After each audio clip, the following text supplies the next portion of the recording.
εποχή των Μπουάτ, η εποχή του νέου κύματος, είναι μια εποχή που όσοι την έζησαν σίγουρα την νοσταλγούν και εμείς οι νεότεροι που δεν τη ζήσαμε την έχουμε γνωρίσει μέσα από τα διαχρονικά τραγούδια που μας άφησε. Και την εποχή εκείνη ξεκίνησαν την καριέρα τους πάρα πολλοί καλλιτέχνες, άλλοι έγιναν γνωστοί, άλλοι είναι λιγότερο γνωστοί, αλλά και αυτά τα θέματα της διασημότητας τις περισσότερες φορές είναι και θέμα τύχης. Εμείς σήμερα φιλοξενούμε στο Άρωμα Ελλάδας έναν από τους λιγότερο γνωστούς τραγουδιστές της εποχής εκείνης. Παρ' όλα αυτά, ο κύριος Παναγιώτης Μιχαηλίδης έχει διαγράψει μια μεγάλη πορεία στον χώρο του τραγουδιού. Καλώς ήρθατε, κύριε Μιχαηλίδη. Καλώς σας βρήκα. Συμφωνείτε ότι η διασημότητα είναι θέμα τύχης? Βέβαια, μόνο τύχης.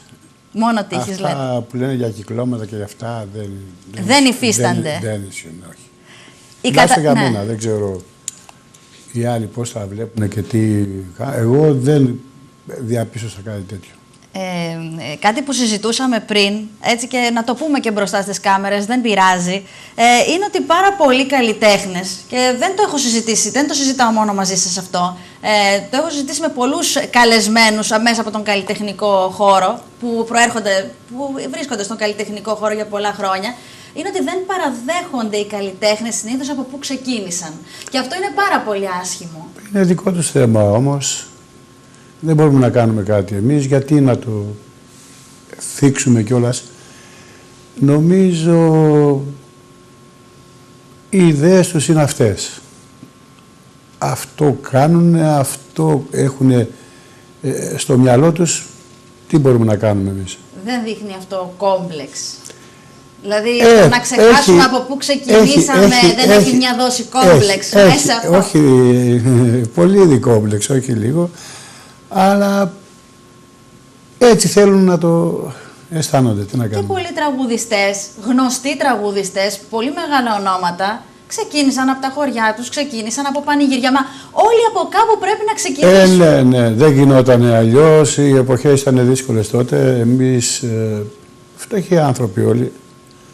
Εσείς είστε από Θεσσαλονίκη, κύριε Μιχαήλ? Είμαι από Θεσσαλονίκη, συγκεκριμένα από το Πλατίνεξ, στη Θεσσαλονίκη. Ποντιακή καταγωγή? Ποντιακή, ναι, καθαρή. Και ο σκοπός μου ήταν αυτός, να έρθω Αθήνα να γίνω τραγουδιστής από μωρό παιδί. Εσείς από πού ξεκινήσατε να τραγουδάτε? Από την περιοχή σας, από πού? Από την περιοχή, εντάξει, μετά ήρθα στην Πλάκα, δούλεψα σε όλα τα μαγαζιά της Πλάκας, σχεδόν σε όλα. Στις Μποάτ, κατακόμβες, απανεμιά, εσπερίδες, χάντρες. Όταν ήρθατε εδώ στην Αθήνα, ποια ήταν τα πρώτα πρόσωπα που συναντήσατε? Ήταν ένας αξιόλογος άνθρωπος. Ήρθατε εδώ και αναζητήσατε δουλειά κατευθείαν? Ναι, γνωρίστηκα με έναν αξιόλογο άνθρωπο, τον Σπύρο τον Κουρόγεννη, που ήταν στην Πλάκα τότε. Είχε με το Χατζή μια μπουάτη, ρουλέτα, αν θυμάμαι καλά. Και εκείνος με έβαζε όπου ήθελα. Μου έλεγε θα πας εκεί, αφού θες να πας εκεί, θα πας εκεί. Είχε πολλές διασυνδέσεις. Ήμουν ένα μικρό παιδί και με βοήθησε. Ναι. Τώρα γιατί δεν έγινα, τύχη, δεν έπεσα σε κανένα συνθέτη μεγάλο επάνω. Γνώρισα πολλούς, αλλά δεν έτυχε να κάνω κάποιο τραγούδι.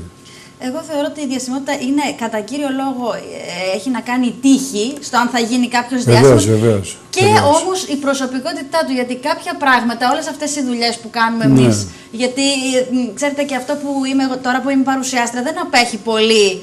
Μπορεί να μην είμαι τραγουδίστρια, αλλά όλα αυτά έχουν ένα κοινό παρανομαστή. Βέβαια, όλοι κινούμαστε μέσα στον καλλιτεχνικό χώρο. Θέλει και μια συγκεκριμένη ιδιοσυγκρασία, ιδιοσυστασία να έχει ο άνθρωπος. Πρέπει να μπορεί να αντέχει πολλά. Είναι δύσκολη η χώρη αυτή. Αντέξαμε και περάσαμε και καλά και άσχημα. Καλά ήταν και αν ξαναγεννιόμουν πάλι τραγουδιστής θα ήθελα να γίνω. Ένα από τα έτσι μεγάλα ονόματα που συνεργαστήκατε έτσι και θα σας μείνει αξέχαστη η συνεργασία μαζί του. Ήταν με ζωγράφο, είχα δουλέψει με τον Δημήτριο Μητροπάνο, δούλεψα μια φορά. Τι σας έχει μείνει από τον Δημήτριο Μητροπάνο? Εντάξει, αυτό πέρα από το ταλέντο του, το οποίο είναι εντάξει αδιαφυσβήτητο. Δεν νομίζω ότι υπάρχουν άνθρωποι σαν τον Δημήτρη, γιατί δεν ήταν άδικος. Ούτε με τον εαυτό του, ούτε με τους άλλους. Ήταν ντόπρος και έχω ακούσει 20-30 συνεντεύξεις από διάφορα άτομα και λένε ακριβώς τα ίδια πράγματα για τον Δημήτρη. Γιατί δεν είχε να χάσει τίποτα, ούτε να κερδίσει από την αλήθεια. Και ούτε να ζηλέψει κάτι από κάποιον. Ποτέ.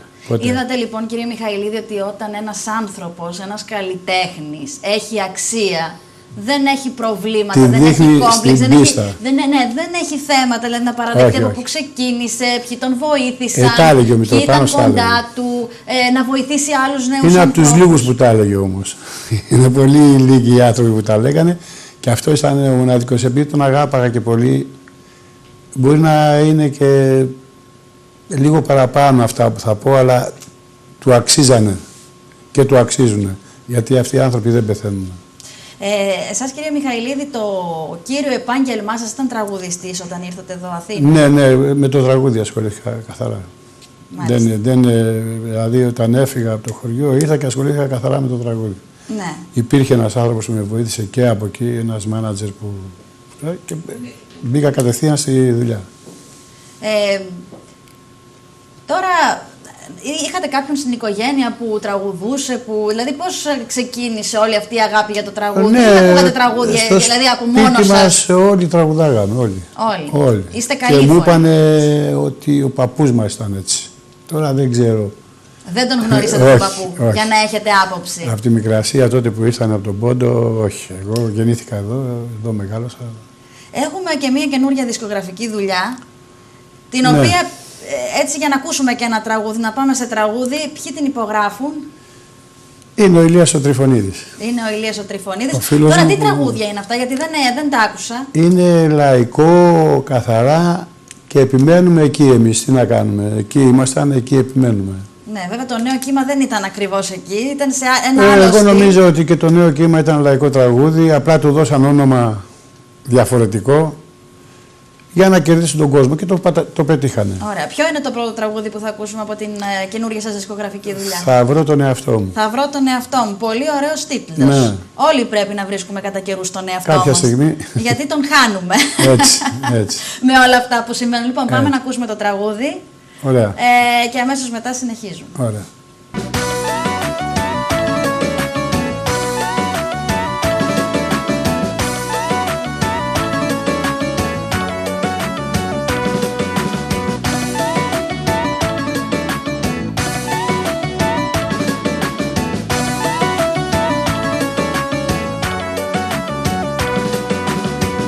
Δεν θέλω να τη βλέπω πια στα μάτια μου, δεν θέλω να τη βλέπω πια μπροστά μου. Ποτέ δεν με κατάλαβε, δεν με νιώσε, δεν νοιάστηκε για τα αισθήματά μου. Καλύτερα που έφυγε, καλύτερα. Δεν θέλω να τη βλέπω πια μπροστά μου. Θα βρω τον εαυτό μου, θα κάνω τι μ' αρέσει, θα πάω όπου θέλω από εδώ και στο εξής. Με έχει χαραμίσει, με έχει αδικήσει, δεν θέλω να την ξέρω, αν την δείτε να της πεις. Θα βρω τον εαυτό μου, θα κάνω τι μ' αρέσει, θα πάω όπου θέλω από εδώ και στο εξής.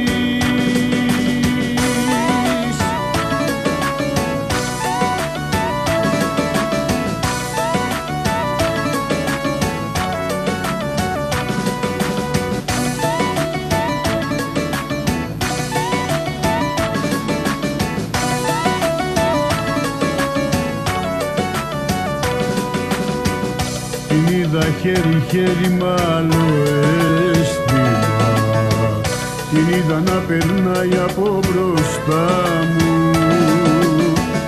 και ένιωσα τον κόσμο να γκρεμίζεται, το αίμα να παγώνει στην καρδιά μου. Την είδα χέρι-χέρι μ' άλλο αίσθημα, την είδα να περνάει από μπροστά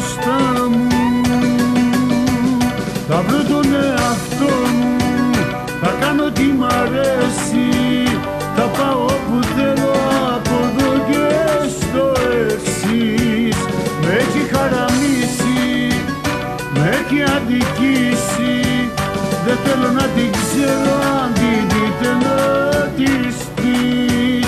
Θα βρω τον εαυτό μου, θα κάνω τι μ' αρέσει, θα πάω που θέλω από εδώ και στο εξής. Είχαμε μείνει λοιπόν στην εποχή εκείνη, την ωραία εποχή των μπουάτ. Δεν ξέρω, αλλά αυτά τα τραγούδια... Εγώ νομίζω όλες οι εποχές είναι καλές. Όλες οι εποχές, αλλά εκείνη η εποχή άφησε τραγούδια... Έτσι. Που, διαχρονικά τα οποία διαχρονικά, δηλαδή ακόμα και τα παιδιά μου και τα εγγόνια μου μεθαύριο. Ναι, αλλά είναι αδικημένοι οι πιο παλιοί, γιατί και αυτοί έχουν αφήσει εποχή που ο Καζατζίδης, ο Αγγελόπουλος, ο Κυρπινιάδης, αυτοί, ο Ζαγορέος, έχουν αφήσει και αυτή η εποχή, η οποία δεν αναφέρεται συνέχεια μόνο η πλάκα και η μπουάτ και καλή, για όνομα του Θεού. Θα σας πω, επειδή το έχω σκεφτεί και εγώ, γιατί έχουμε έτσι εστιάσει την προσοχή μας περισσότερο στην εποχή αυτή η νεότερη, διότι θεωρώ ότι η οικονομική κρίση έχει φέρει λίγο αυτό το ξανά το παρεΐστικο. Ναι, αυτό είναι αλήθεια. Δηλαδή ο κόσμος δεν έχει αυτή τη στιγμή τα χρήματα να πάει σε ένα νυχτερινό κέντρο να διασκεδάσει. Αλλά έχουν γίνει μικρομάγαζα τα οποία ακούν αυτά τα τραγούδια, τα διαχρονικά, και της μπουάτ και το παλιό λαϊκό, το οποίο ήταν η βάση, ο Τσιτσάνης ας πούμε, η βάση. Ο Θοδωράκης τον υμνεί τον Τσιτσάνη, δηλαδή είναι πράγματα που... Μιλάμε για μεγάλα ονόματα, μιλάμε για μορφές του ελληνικού τραγουδιού. Γιατί αυτοί μιλάμε οι για άνθρωποι, την ιστορία, η ιστορία, αυτοί στρώσαν, ο Τσιτσάνης, οι παλιοί όλοι στρώσαν το τραπέζι, βρήκαν οι καινούργοι αυτό που βρήκανε και τα παιδιά καλά κάνουν και οικονομάνε, ξέρω εγώ. Εσείς όταν ήσασταν μικρό παιδάκι, θαυμάζατε, δηλαδή είχατε κάποιο πρότυπο? Βέβαια, ο Καζατζίδης, τότε στην εποχή μας, ο Καζατζίδης αποτέλεσε πρότυπο για τους περισσότερους τραγουδιστές. Όχι πρότυπο μόνο, και σχολή. Ήταν μεγάλη σχολή ο Καζατζίδης. Άμα τον παρακολουθούσες καλά, όποιος παρακολούθησε Καζατζίδη έγινε τραγουδιστής. Και εγώ τον είχα πολύ πρότυπο, όχι μόνο εγώ, όλοι.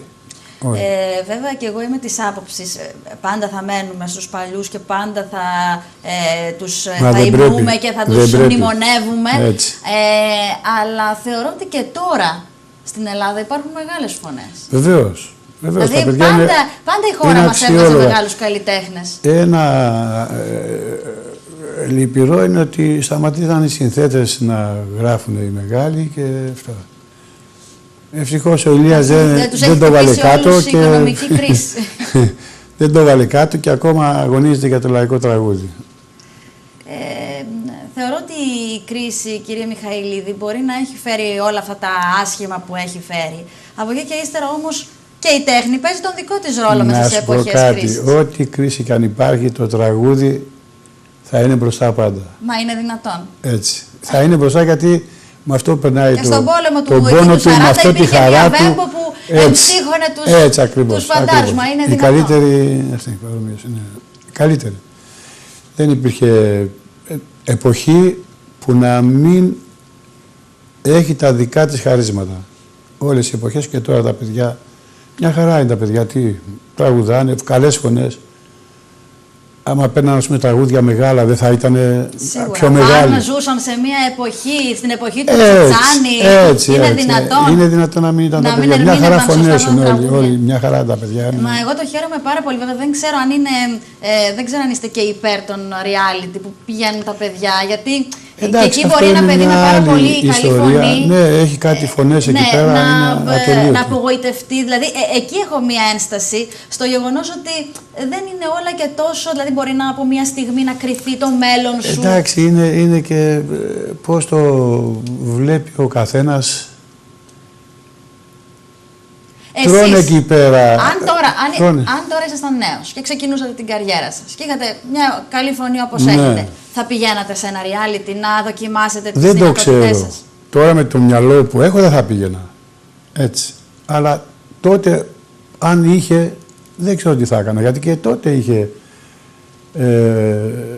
εκδηλώσεις.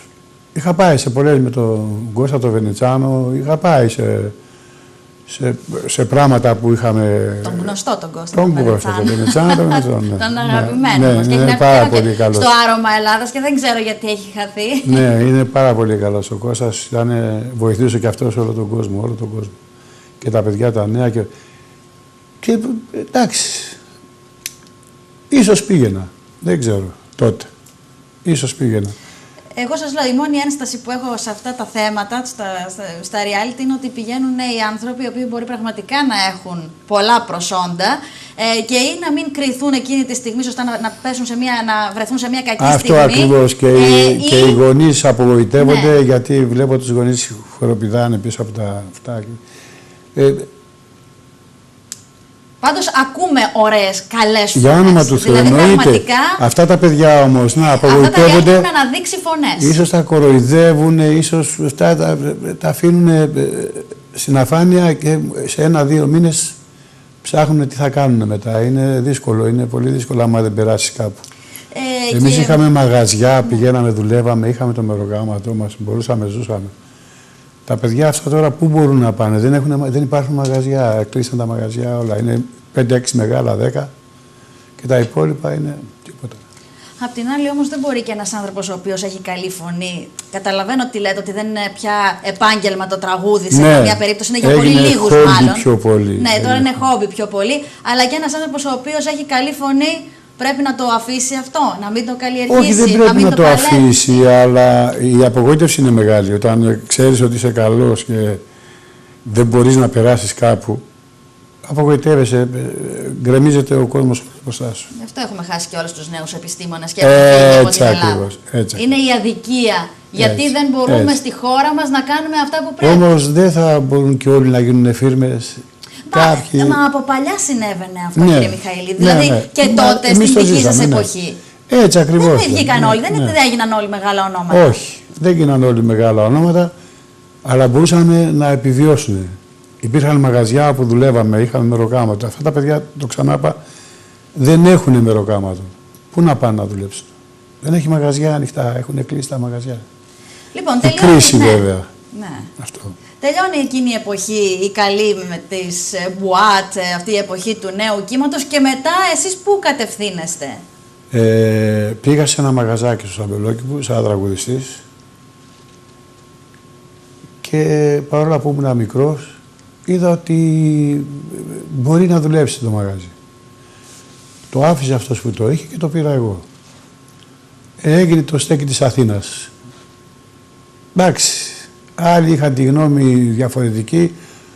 Εγώ, επειδή είχα την μπουάτ μέσα μου και έλεγα και μπουατικά τραγούδια, έλεγα Θοδωράκη μέσα, δεν περίμενα να ακούσουν τέτοια πράγματα εκεί και κράτησα πάρα πολλά χρόνια. Κράτησα πολλά χρόνια εκεί μέσα. Ένας τραγουδιστής είναι δύσκολο να μείνει σε ένα χώρο πολύ. Εγώ κράτησα. Η διάρκεια είναι ένα μεγάλο θέμα για όλους τους καλλιτέχνες, για όλους εμάς που κινούμαστε. Δεν έχει σημασία που δεν έγινα όνομα μεγάλο, αλλά όνομα γνωστό στην Αθήνα τότε, τον καιρό εκείνο, οι άνθρωποι που πηγαίναν στα μαγαζιά με ξέρανε πάρα πολύ καλά και με ξέρουν. Μάλιστα. Εγώ λέω να ακούσουμε άλλο ένα τραγούδι από την τελευταία σας δισκογραφική δουλειά, την οποία είπατε ότι υπογράφει ο Ηλίας Τριφωνίδης. Ο Ηλίας ο Τριφωνίδης, ο φίλος. Έχει γράψει στίχους, μουσική, τα πάντα. Τα πάντα, ορχήστρωση, όλα. Όλα μόνος του.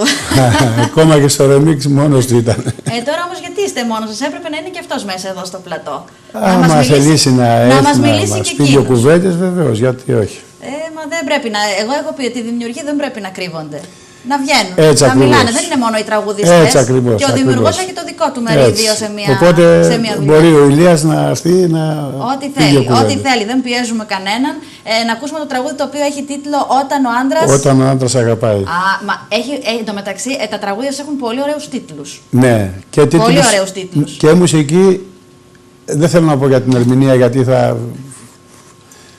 Είναι άδικο και για μένα. Οι άλλοι θα κρίνουν.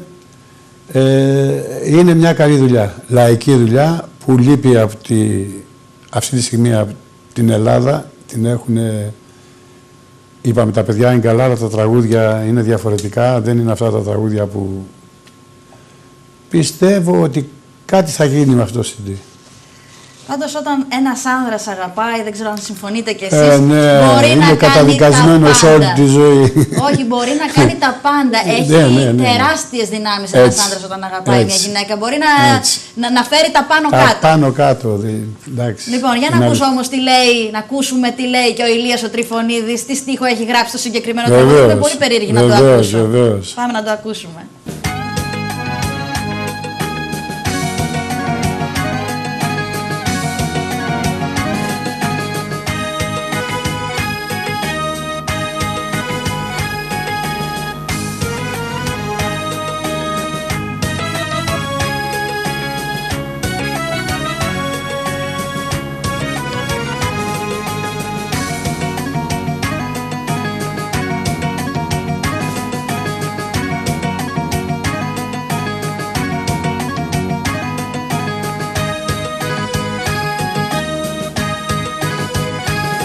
Για χατήρι κάποιου άλλου θέλεις να χωρίσουμε κι ό,τι πιο ωραίο έχω να το χαραμίσουμε.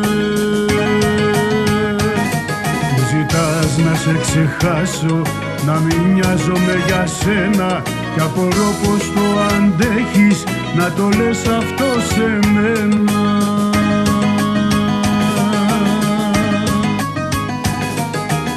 Όταν ο άντρας αγαπάει δύσκολα το ξεπερνάει και του χωρισμού το τραύμα μια ζωή θα τον πονάει.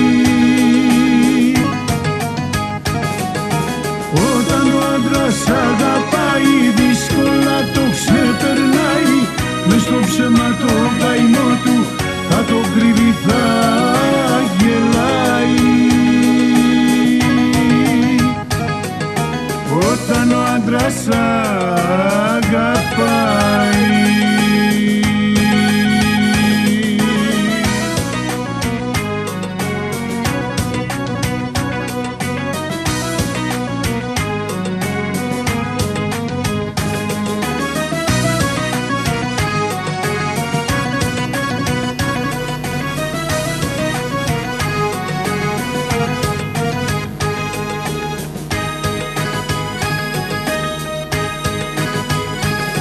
Παίρνεις πίσω τα φεγγάρια που μου χάρισες εσύ και σκοτώνεις επί τόπου τη ζωή μου τη μισή.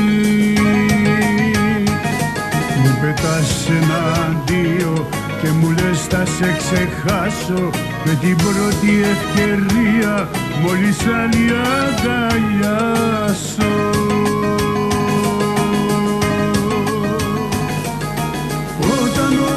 Αγαπάει δύσκολα το ξεπερνάει και του χωρισμού το τραύμα μια ζωή θα τον πονάει. Όταν ο άντρας αγαπάει δύσκολα το ξεπερνάει μες στο ψέμα το καημό του θα το κρύβει, θα γελάει. Όταν ο άντρας αγαπάει.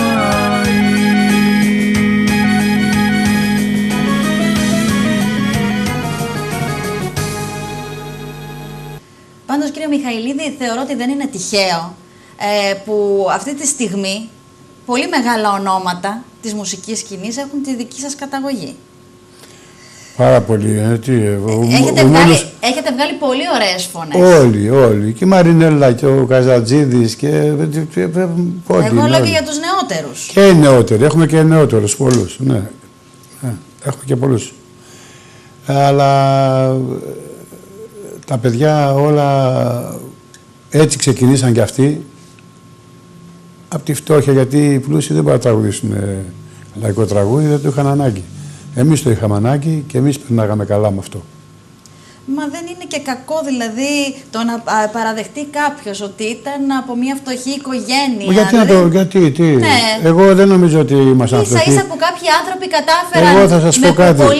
με νυχρά εγώ θα σας πω μέσα, με πολύ λίγα μέσα.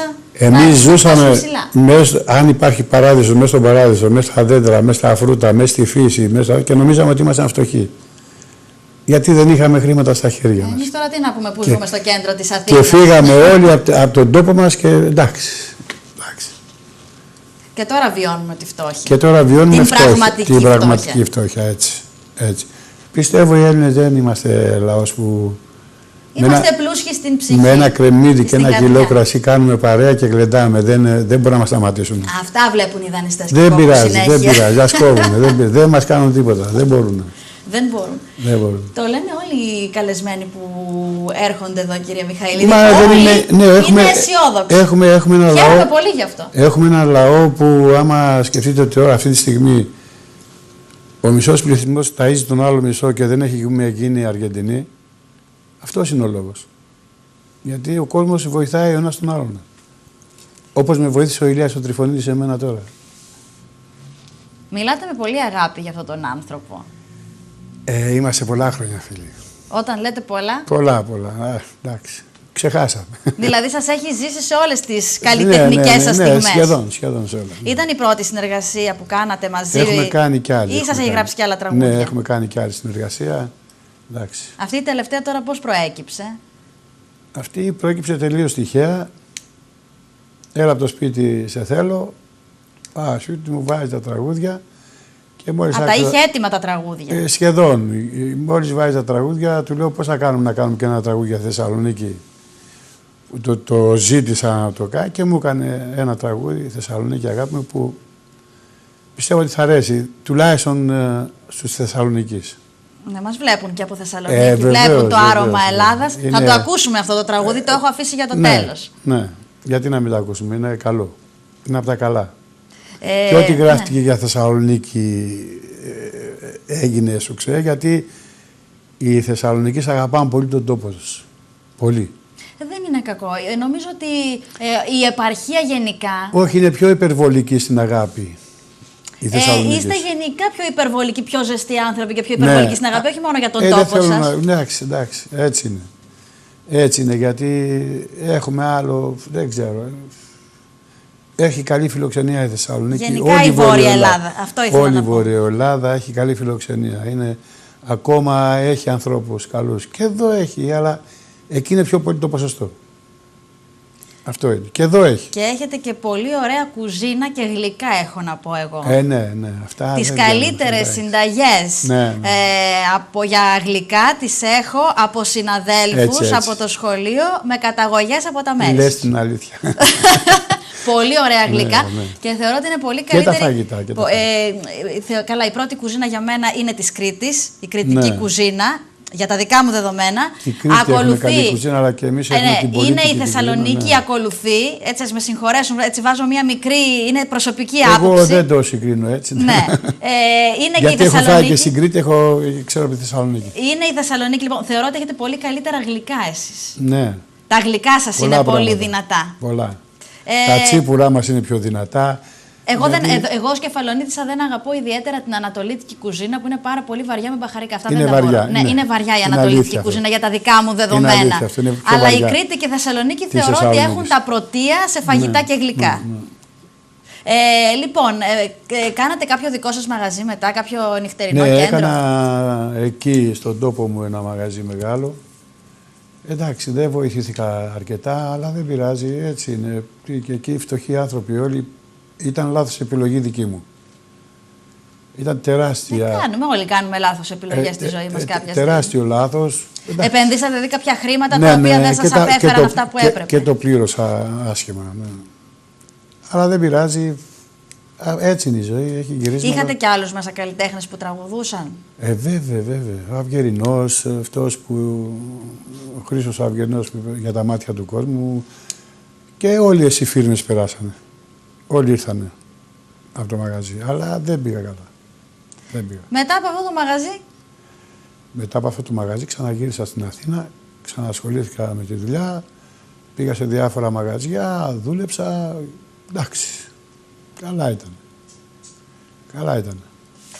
Εγώ λέω να ακούσουμε, να σας ευχαριστήσω καταρχάς που ήρθατε στο Άρωμα Ελλάδα σήμερα. Εγώ σας ευχαριστώ χάρηκα που σας γνώρισα. Και εγώ σας ευχαριστώ γιατί εντάξει, δεν είναι εύκολο να σου δίνουν βήμα τώρα οι τηλεοράσεις και αυτά είναι δύσκολο. Εμείς θεωρούμε ότι οι καλλιτέχνες, εντάξει, δεν είναι μόνο τα μεγάλα ονόματα. Από το Άρωμα Ελλάδας έχουν περάσει φυσικά όλα τα μεγάλα ονόματα. Αυτό είναι προς τιμή σας και κάποιοι το θυμούνται, όμως κάποιοι δεν το θυμούνται. Να το διατηρήσετε, γιατί δεν τολμάνε να πιάσουν πέντε τραγουδιστές παλιούς και να τους βάλουν σε ένα μεγάλο κανάλι για να τους ρωτήσουν 5 πράγματα. Δεν τολμούν να το κάνουν, γιατί ξέρουν ότι θα ακούσουν αλήθειες.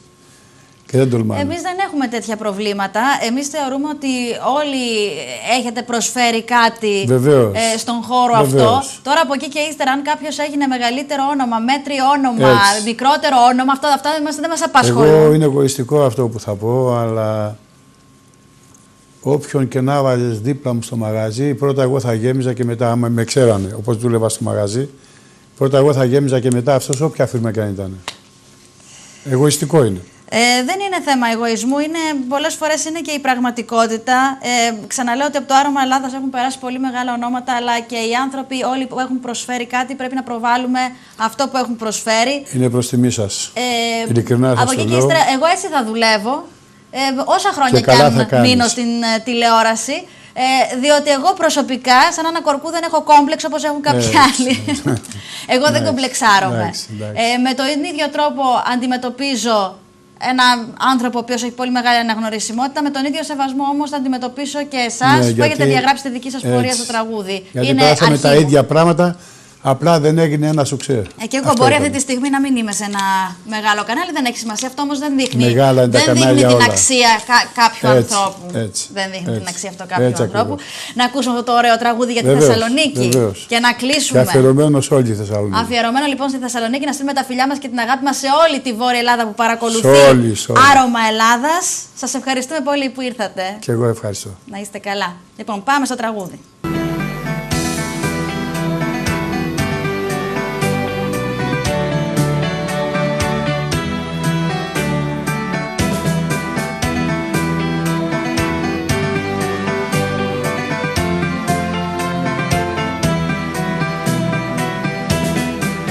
Συνθήκες μ' αναγκάζουνε να είμαι μακριά σου. Θεσσαλονίκη αγάπη μου, πέσει κι η ομορφιά σου. Θυμάμαι τα ωραία σου στην Τούμπα στο Βαρδάρι,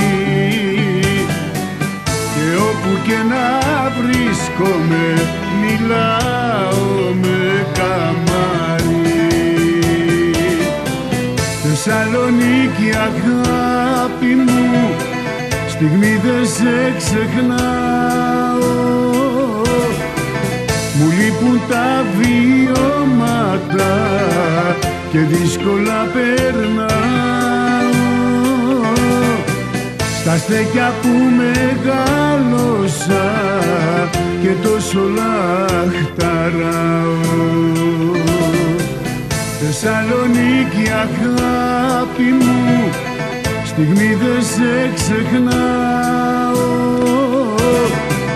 Όσο μακριά σου βρίσκομαι, τόσο σε λαχταράω. Θεσσαλονίκη αγάπη μου, στιγμή δεν σε ξεχνάω.